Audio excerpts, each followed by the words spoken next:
Oh, welcome back. We've got Shannon Becker in the studio with these big three news stories of the week. Good morning, Shannon. Good to see you. Yeah, good to see you as well.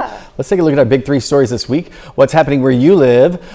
Had a chance to be on the river the other day. This is with the Knoll firefighters and the McDonald County River Patrol. Right. They're getting ready for the big season. It actually begins, they say, about May 1st when you start to see the first canoers, but then Memorial Day is the official beginning. They were practicing what you call victim identification. So they had these cones set up along the river, and you have to learn how to maneuver the boat in. There's obviously a lot of debris in the river right now. Yes. And interestingly enough, it's not something they go in and clear out. Oh, really? Some private people do. It's just kind of a natural part of the river. You're going to have logs. You're going to have stuff everywhere. It's not impeding the flow necessarily. Good for training, I guess. Yeah. So they do know there's stuff here, there's stuff there, and it's just part of them all working together again as a cohesive unit. It's in, of course, Knoll, Elk River, in between Pineville and Lanigan. You know where it is. Yes. Take a look at our number 2 story, Joplin News First, live and local. This is a fun event I've been a part of for many, many years. It's led by some friends of Cole Darby, and this is David Brewer, used to lead it. He actually passed away in a motorcycle crash. He was a Joplin Police motorcycle patrol officer. So it was a passion of his, but it's continued, of course, since then. What it is, it's the IEP students, or the special education students, for people who don't know what IEP means, from the Joplin High School. They all get a special ride to prom. It began as Cole Darby in 2013. He said, hey, I want to drive their family's classic pickup truck, right?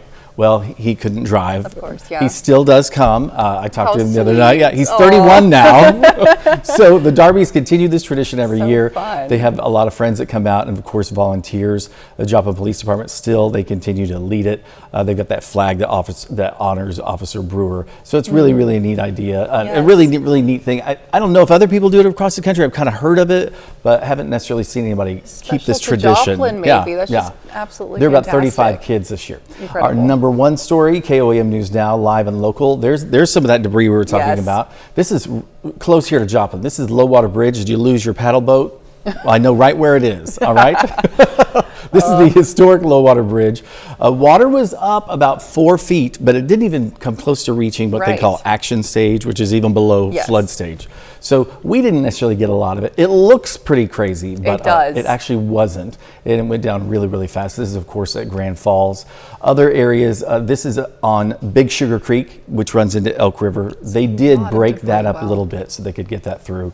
And then Friday night, a group of firefighters from here in our immediate area, Joplin, Reddings Mill, and others, Neosho, they got together and they went to help in the West Plains area because they were really inundated with a lot more water as well. That's our big story, number 1 this week, KOAM News Now. And then our bonus story, kids at Southeast Middle School, they learned this week a little bit more about history and also cleaning gravestones. Yeah, isn't that interesting? Interesting, for sure. So some of the middle schoolers had map testing off for the day. So the Daughters of the American Revolution, Sons of the American Revolution got together along with Quality Memorials from Carthage.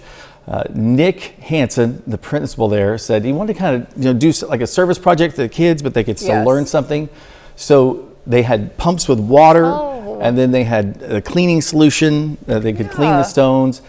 Crawford County Sheriff's Office was out there. They were also at the same time they were doing another service project. There's so much of this. That's incredible. They were cleaning trash along the road between the cemetery and town because they've adopted the part of the highway. So there's a lot to talk about there, a lot to learn for those kids. Beautiful. But it was really a neat service thing. Project. Yeah, that was really neat. All right. Well, Shannon, thanks so much for being with us this morning. Happy to have you as always. Of course, stick around. We'll be right back.